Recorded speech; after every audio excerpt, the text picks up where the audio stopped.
দোস্ত তোমাদেরকে বলি বাবা, নওজোয়ান, খুব বেশি ফুর্তি করছো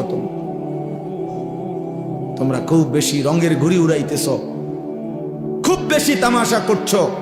এই নতুন প্রজন্মের 14, 16, 18, 20, 25 বছরের কিশোর যুবক, তোমরা যা করছো মুসলমানের সন্তান এমনটা মানায় না, উচিত না।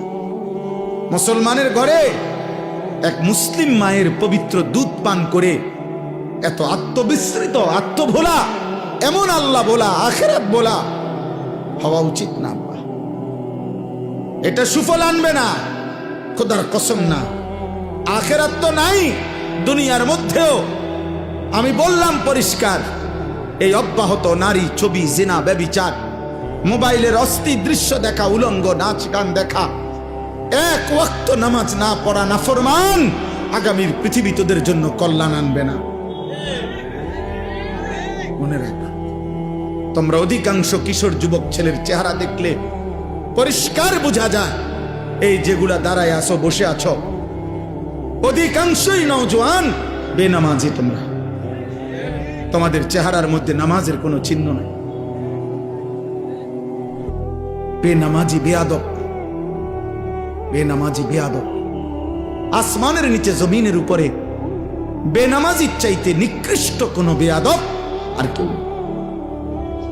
যার কপালে সেজদা নাই সে পৃথিবীর যেই কোনো নিকৃষ্ট জানোয়ারের চাইতে নিকৃষ্ট।